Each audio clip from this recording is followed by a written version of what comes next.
A hero story is only ever as good as its villain. A flawed phrase, but one that brings emphasis to the importance of our antagonists. The chaos of the Joker rivaling the serious Batman, the monetary power of Luthor holding up against the physical prowess of Superman. And so our DC Rivals game should surely have bad guys on the roster, right? I mean, that's kind of my biggest gripe with Marvel Rivals. The lack of any real villains. Luckily, we are completely in charge of DC Infinite Crisis and its characters. So today, we delve into a dark trinity and a brand new mechanic for this game. The first character here is going to be the crazed clown prince of crime, Batman's nemesis, and Joker is going to be our first strategist on the roster. But he isn't like a lot of other strategists. Instead, he's all about causing chaos and being a nuisance. That being said, I want him to still feel helpful to his team, even if he's annoying as all hell. Really, I think players should feel like there's some rhyme and reason within the unpredictable madness when playing him, like they are intentionally insane. So to start off, we have his one and only passive ability, a mechanic his whole kit will center around, Joker gas. Basically, Joker has 4 gas tanks that slowly fill up on the screen. These are something he can spend, kind of like an ability currency. Think like 4 Force for 4, or something along those lines. And when he uses them, they will have unique effects on different abilities that he has. They also bring into the game a new condition, a condition exclusively caused by Joker,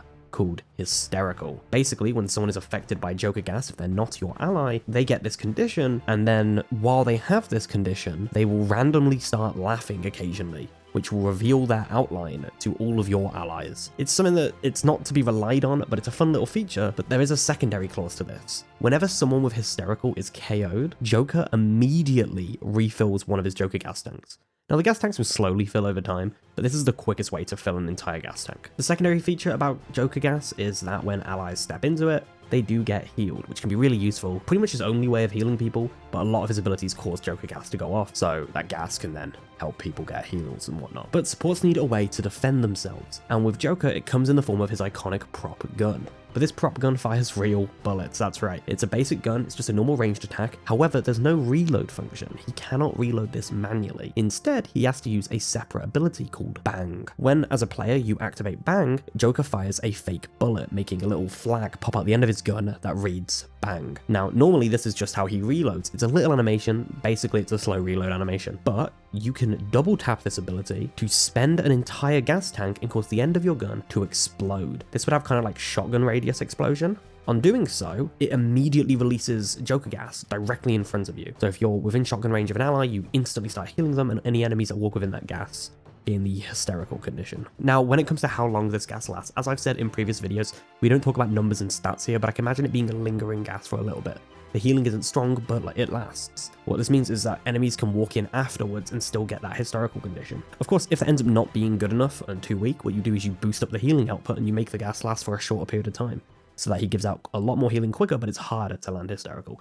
There are ways to balance it as always. I just don't like getting too much into the numbers on these things. But he needs to back up his attacks and his passives with actual abilities that have some sort of impact on the game, right? Well, that's where his first gaseous powers come in, Gas Bomb. This is quite simple. He takes one of those 4 tanks that he has and lobs it forwards. It's a projectile. When it hits something, it explodes. The explode initially deals damage, so wherever it hits, it's going to deal damage. But then on top of that, it's going to unleash Joker gas wherever it lands. What this means is you can lob it into an area where there's a fight going on, all your allies are getting that bit of healing, and the enemies, when they get defeated, hopefully, are going to instantly refill your tanks for your other abilities. This is his primary way of sort of throwing heals to allies. You're not often going to expand your tanks on Bang, it's not as reliable, but the Gas Bomb is probably going to be how you're doing it from afar. And the next ability is Rusty Crowbar. Now, this is a melee combo ability, and basically, when you hit the 3rd melee in a free hit string, it will apply hysterical to that whoever it hits. This sort of works a lot like how Marvel Rivals has melee combos end in knockback. But as I said before, instead of knocking an enemy back, you're just applying hysterical. It means that if you know you can get that 3rd hit off, you can basically guarantee you've got your gas tank back. It's not going to come up too often, but it can be useful in scenarios. Then we have his iconic wind-up jittering jaws. Those little mouths that would jump around and you wind them up and they just bounce around the place. Now this has 2 different ways of working based on whether or not you're willing to spend a gas tank on it. Simply tapping the ability button will have Joker pull out a pre-wound up mouth and throw it on the floor. That mouth will bounce in the direction you threw it 3 times and explode on the 3rd bounce, dealing damage. However, if you choose to hold the input, Joker will do a very brief animation where he winds the wind up a little bit more and the jaw will jump, targeting a nearby ally, where it will then explode, unleashing Joker Gash. And then we have Gas Tap. Now Gas Tap has Joker using the gas on himself. You hold down the ability, and this time instead of instantly spending an entire tank, it slowly starts to drain a tank until you've fully drained one.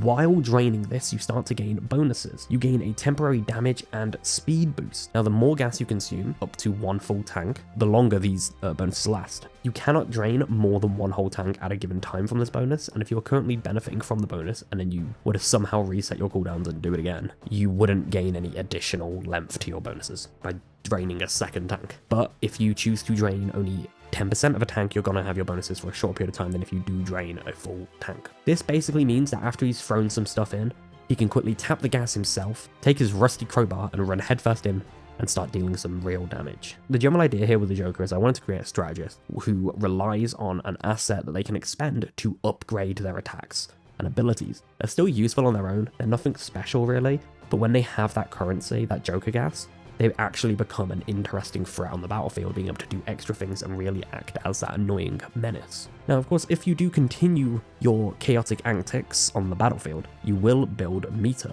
which will let you get your ultimates, Killing Joke. Named after the iconic Joker comic book story, where he tells Batman about what happens when you have one bad day. I go loony.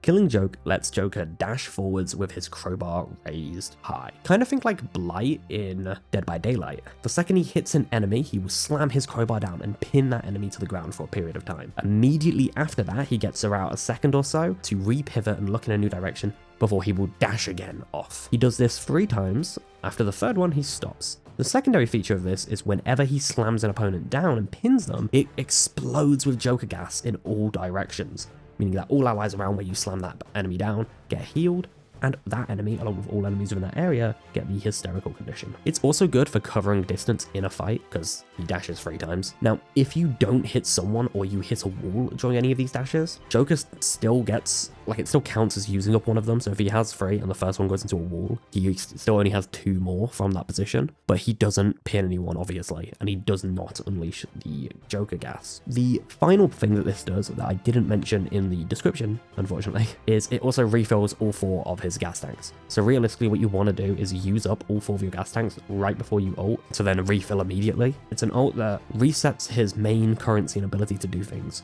whilst also letting him pin enemies in positions for his team to deal with. But of course, this madman has taken some tips from the dynamic duo and learnt to fight alongside his fellow devious masterminds. The first of his team-ups is titled Legion of Doom, and we will explain it in this video, but not until we have covered the next character. As for his team-up Scary Joke, well, you'll just have to wait for a future episode to see what that one is. That does, however, bring us to the newest feature in the game, rivalries. The team-up mechanic from Marvel Rivals is really cool. The idea of boosting your kit because your teammate picks someone who works well with them allows for fun and dynamic comps.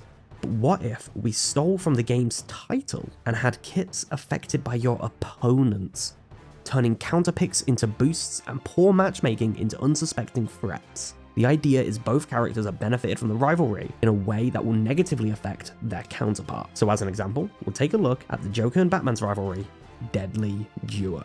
Named after another brilliant comic book in which Batman and Joker teamed up that one time, kind of, and constantly betrayed each other. It was a great story, I recommend reading it by the way. Deadly Duo makes Batman immune to the hysterical condition, meaning that Joker's main anti-stealth mechanic, where he makes you laugh constantly, will not counter Batman's stealth. Now that is a buff to Batman to make him way better at taking out the Joker specifically, but to counter this as well, Joker cannot be seen with detective vision.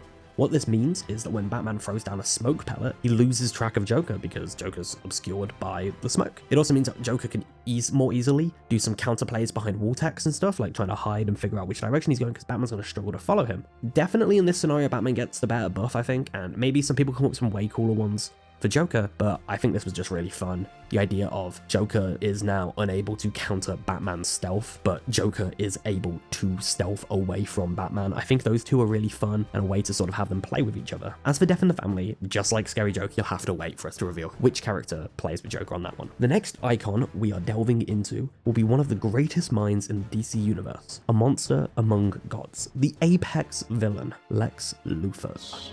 My technology built it, my will keeps it going, and nearly 2/3 of its people work for me whether they know it or not. Even you have to admit it's a model of efficiency. And yet, I've often thought, why limit myself to just one city? Lex is an important figure in the DC universe. I actually think he has a lot in common with someone like Dr. Doom. He's intelligent, powerful, rich, cares about the people he's meant to protect, and somehow more evil than the serial killers and literal monsters in his world. For this particular pitch, I want to take inspiration from Earth 3 Lex, specifically the second one. Without going into detail, Earth 3, sometimes called Earth 2, don't ask, has alignment swapped versions of characters, where the Superman is called Ultraman, and he is like super evil. Same goes for the rest of the league, and people like Lex and Joker are good guys. This would be much more like my Wonder Woman idea, where it doesn't really affect his kit directly, but I thought I'd at least mention it since it would affect how he'd appear in the game and give people who've never heard of this universe a little insight into another corner of DC. Starting off, we'll delve into how he actually fights. Based on Earth 3's skin-tight war suit, his attacks would involve an Iron Man-esque energy blast, specifically two different types. We have Electro Blast and Solar Blast. Electro Blast would be his primary fire, and this is how Lex deals damage. You see, Electro Blast is almost identical to how Iron Man's repulsor works, right? Where he just fires from his palms these powerful shots that are one at a time, and they deal enemies from afar. It's useful, it's a basic primary fire, there's not a lot to it, it's nothing too fancy, I do apologize. But he has that alternate fire in the form of Solar Blast, and that's because Lex Luthor is a strategist. So this alternate fire looks and acts the same way as Electro Blast, but it heals instead of damaging. Now, this means that his normal fire doesn't heal allies and his healing fire doesn't damage enemies like some strategists do. You have to choose whether you're healing or damaging. But the slight difference here is I would imagine Solar Blast would have a higher fire rate, and it also means when it comes to balancing, you can change that element as well. Of course, no character is defined by their attacks alone, and Lex's abilities are ones that are quite interesting, I would say, in my opinion anyway. Starting off with Defense Barrier, Lex can deploy a one-way photon wall that lasts for a short period of time or until it takes too much damage. Basically, he summons a little like energy wall in front of him and his allies that the side farthest from him blocks all incoming projectiles, and his side allows him to pass through. Now, this isn't ally versus enemy dependent. If an enemy is on the side he's summoned it on and fires through, the bullets will go through, and vice versa. If an ally's on the enemy side and they shoot at it, it won't go through. The other thing is this wall also counts all heals and all dash attacks and all stuff like hook abilities as fire, as bullets, and so it will block all of those as well. So it's great when you guys are on the defense and you don't want the enemies to push up through the wall, but if you guys are pushing forwards, you got to be careful because your ally is going to struggle to get back towards your team through that wall. You have to know when to place it and where to play it. There is a bit of strategy there. Then we have his Electro Surge and Boost abilities. Starting off with Boost, this lets him select any ally, kind of like how Luna does, and tag them as being boosted. This will make a little Electro Surge appear around them for their visual cue, and you'll have a little icon in the bottom of their face telling you that they're the ones you have currently selected. You always can have an Electro Boost or Surge on the go at any given time. There's no time limit on it, it's just always going. The ally with an Electro Boost receives a slight buff to their damage output. Now, Electro Surge deactivates Electro Boost in place of Surge, and if you had Surge active and then you activated Boost, it would turn off Surge, so vice versa. You can only have one or the other. Surge is Lex's way of placing the boost on him so I can ensure that that goes through perfectly well. Maybe then Surge back after the fight's immediately over or towards the end of the fight so you can sustain those heals. And then all of these are complemented by his anti-dive power, Apex. Apex has Lex basically activate a self-detonation on the suits that he's wearing, causing a massive explosion. I say massive, it's going to be a short radius explosion that deals more damage the lower Lex's health is. This is meant to be like a last resort power he activates. When someone jumps on him, he can just quickly go boom and deal a chunk of damage at them immediately just because they're near him. And of course, he doesn't fly anywhere without his rocket boots. So rocket propulsion lets Lex basically have slow fall. I put it as passive, technically that should say jump, because it is a jump ability. You hold the button and he slow falls. It's just he's got little rockets in his shoes. And I know you've all read it already, you've all seen it on the screen, you all know what's coming. Lex's ultimate move obviously has him summoning his iconic war suit, the big green badass outfit he's most known for wearing. Now I know the alternate universe version of Lex I said I was inspired by does not have this suit. However, I could not build a Lex Luthor kit in good conscience without implementing it. So we can just say he stole it from Earth 1. That being said, the war suit basically changes his entire kit to make him a one-man army. Lex's health bar will increase along with his primary fire's damage and fire rate. In addition, his secondary fire is replaced with a holdable shield, kind of like Cap Shield, that he can hold up to block incoming damage, and his defense barrier ability is replaced with a dash ability where he activates rocket propulsion on his back and dashes forwards. Now if the suit's health bar reaches 0, he instantly turns back to his normal self. The same thing happens if the timer runs out. So the health bar on this is basically like how Hela's health bar works, where it goes up, yes, but also even if you get it to 0, that doesn't affect Hela's own personal health. When it comes to Apex's buffing during this stage as well, it goes off the suit's health bar, not off of his normal health bar. So even if you're at full health when you ult, Apex's damage increases based on how low the suit's health bar is, not how low your full health is. Of course, with a mind as well versed as Luthor's, it only makes sense to work closely with those who can guarantee success.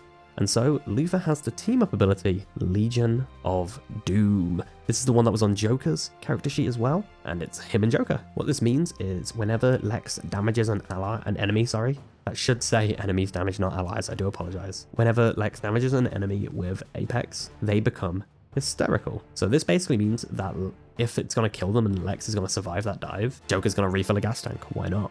And if Lex fails to, hysterical is still attached to them, it doesn't go away. So if they get punished for diving those backlines, Joker still gets his gas tank. It's a useful thing for him, it basically means he's just helping him out. And then in return, Electro Boost, when applied to Joker, improves both Joker's damage like it normally does, but it also improves the healing potential of his Joker gas. Basically, instead of healing at whatever rate it would when and allies are inside the gas, it now heals a bit faster. But we made this video with a whole new mechanic. And aside from allies, Luthor also works well when he's fighting against his most notable prey, Kryptonians. More specifically, the last son of Krypton, Superman, which is where his rivalry, High and Mighty, comes into play. This occurs when Superman is on the enemy team. Basically, Electro Boost becomes a new ability called Kryptonite Boost. Kryptonite Boost has a greater damage buff when specifically fighting Superman. So Kryptonite Boost is identical to Electro Boost in almost every way. You apply it to your team's Wonder Woman. Wonder Woman's still going to deal the normal damage boost she would get from Electro Boost. However, if Wonder Woman then hits Superman, that damage buff is increased. So it's basically Superman has designed a way to let his allies, not himself, but his allies, deal bonus damage when fighting Superman. Now, in return, Superman gets a nice little power, which is Rush of Hope can now target enemies as well as allies. When used on an enemy, neither targets get shield. Obviously, you don't want to give your enemy shield, but also Superman doesn't get that bonus shield as well. What this means is Superman can actually now look at enemies, like their backlines, and use his Rush of Hope power to basically teleport to the enemy backlines. Meaning that he can take out Lex Luthor, and while Lex Luthor's KO'd, no one has Electro Boost because Lex Luthor has to be there to have it out and play, which means that, well, if no one has Electro Boost, no one's doing extra bonus damage to Superman. So Lex has a way of getting his allies to take out Superman, and Superman has a way of trying to hard focus Lex to prevent those allies from taking him out. It's a buff on both sides, but also a nerf on both sides. And there you have it, a mastermind strategist built on boosting allies and himself. But not everyone in this video is a strategist. No, in fact, our final fighter is going to be a duelist, and she is possibly the only woman on Earth who could challenge Diana Prince for the title of Queen of the Amazonians. I prayed that Apollo would inspire you with a strategy that might end your rather long string of defeats at my hand.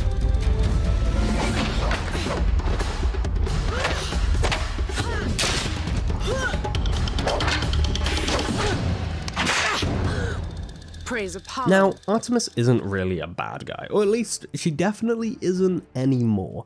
But she is an anti-hero and was part of the actual Dark Trinity. Plus, I think she works as an awesome entry into one of the slightly lesser known but still prevalent Wonder Woman characters. Also, I am a die-hard Red Hood fan, and she was a key member of the Outlaws, his team. As for how she should play, I want her to be a hyper-aggressive warrior who's perfect for taking the fight to enemies that are out of position. And in order to do that, she uses her trusty axe, Mistress. Mistress basically just has her swinging around this big old battle axe. It would be really wide radius, but also really quick. It would, obviously the damage would have to be balanced to match that, but the idea is that she just comes off as super aggressive and super in your face. Now that alone might sound like not a lot, you know, that's not super entertaining, not super interesting. That's obviously where her powers come in, what she can do. And just like how I handled Wonder Woman, Artemis is built around her arsenal of gear and weaponry, starting off with Golden Promise. Now for those of you who don't know, that same universe I said the Lex that we're using is from also has an alternate version of Wonder Woman called Superwoman. Now Superwoman's lasso was given to Artemis by Wonder Woman as a gift, and it was renamed Golden Promise. And that's exactly what we're going to use right here. So I didn't want to just copy Wonder Woman's lasso. So this is not a hook ability. You don't wrap it around someone and pull them in to you. That's not what she's about. Instead, when you use this ability, you wrap the whip around your opponent, and during that animation, both you and the opponent are stood still, so it technically counts as a stun. I wrote that in there, I'm pretty sure. Honestly, it's not really meant to be a stun. Instead, what it actually does is it applies a damage reduction to the enemy you whip, and that damage reduction lasts for a period of time. I just mentioned it was a short stun because technically it will interrupt abilities and stuff, but it's mainly for guaranteeing that your opponent is on the back foot in the whole fight because they're dealing out way less damage than you. This I wouldn't use alongside, but instead when you're in a separate scenario, you might want to use her secondary ability, Bow of Ra. This is a weapon that Artemis has. It comes from the god Ra, funnily enough, and it's a mighty magical bow. She draws this back, and when she fires it, it launches out a really powerful arrow that will actually fly through enemies. So when you throw it out and attack, it won't go through walls or structures, but if you have a group of enemies, you can try and line it up and hit multiple of them. It's one of those abilities where when you press it, she will charge it up to full charge and then fire. You don't have to hold it, but obviously there is that animation, so you've got to know when you want to use it. Following that, we have Blessings of Hippolyta. Hippolyta blessed Artemis, but she also taught her some magics and some witchcraft. Now, what this means is Artemis can target one of her allies within a set range and clear any negative conditions or any stun that is currently applied to them. This will also instantly apply it to herself as well, since she'll be cleared as well. So even if your ally has no negative conditions, you can still do it to cure one off yourself if you really wanted. This could be any kind of negative condition, whether that is they are currently taking dot damage. I know a lot of people hate that I use the phrase dot damage. They're currently taking dot, or if they are blind, or if they have the hysterical condition from Joker, for example. There's a ton of different scenarios where you could apply it. The other one, like I said, is the stun. So if someone stuns them and the stun lasts for a period of time, you can do this and it instantly ends the stun. And in addition, you can do this prematurely because the effect of it lasts, and this is one of the only times where I put a number, it lasts for a whole second. So if you do it right before someone else is doing the ability, or right as someone's doing the ability, it will counter it and the ability won't go through. And you wouldn't just do this to save your allies from getting stunned. You'd look at an ally the second someone's about to stun you, so the stun just goes through you. Because, as I said before, it applies to both the ally and Artemis. And then finally, we have Unyielding Push. What this means is when Artemis is either out of play or needs a retreat and her team are doing well, or maybe she just came back from spawn because she died, or maybe your team's doing really well and she needs to move around the battlefield a lot. She can activate this ability. So how does it work? Well, when an enemy is KO'd, it could be by anyone as long as an enemy is KO'd, and if it's within a set radius, and it'll be quite a large radius, she can activate the ability and she will dash, quote unquote. It's basically teleporting. She'll basically just teleport to where they were KO'd. Now this is going to be a really sort of scenario based one, but I feel like there'll be scenarios where it can be really useful. There'll also be scenarios where it's pretty crap. Like, I'm not gonna lie, in 1v1 areas where your team, you have like one of your other duelists and maybe one of their duelists are fighting, this is gonna be pointless. Why would you teleport to where there's no longer a fight? Because if the enemy's KO'd, your team won. However, in a team fight scenario, you can use this to get back into the fight after you've been in a 1v1 or so on and so forth. Now, of course, she's an aggressive, up in your face DPS. So you're going to be dealing a lot of damage, getting a lot of KOs, and as you do, you will get her ult, which in this case is Amazonian Witchcraft.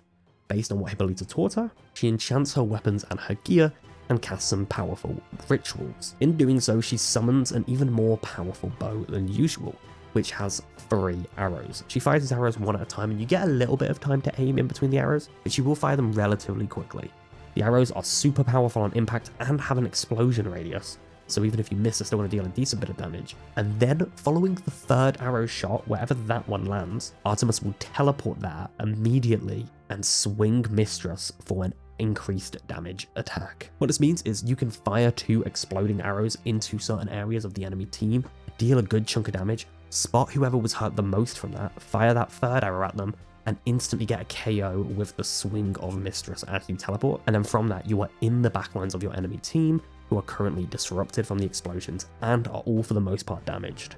Now, there are no team-ups for Artemis as of this moment. Maybe there will be in the future, you'll just have to stay tuned for that. But when it comes to her rivalry, we certainly have one ready for you, and that is Queen of the Amazonians, her rivalry with Wonder Woman. You see, if Wonder Woman and Artemis are on opposing teams, whenever Artemis uses her unyielding push, Wonder Woman, so long as she's within a set range, can use it to the exact same location. Basically what this means is, if Artemis starts using her unyielding push to move around, Wonder Woman immediately gets the prompt to press that same button and teleport to Artemis, meaning that she can keep the fight specifically on her. In return, Artemis, instead of briefly stunning her opponents when she wraps the whip around them, will hook them in.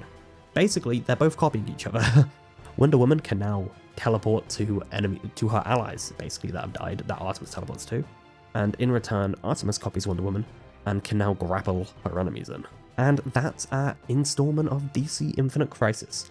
The poll winner is Invincible, so stick around to see how that turns out. We'll be covering Rexplode, Battle Beast, and Invincible himself. Also, if you like these videos, check out either our other Rivals pitches or our other Crisis videos. And look out for more comics and tea, and a special one-off Ben 10 related video coming very soon. Thanks again for all the support from everyone, and I'll see you all in the next video.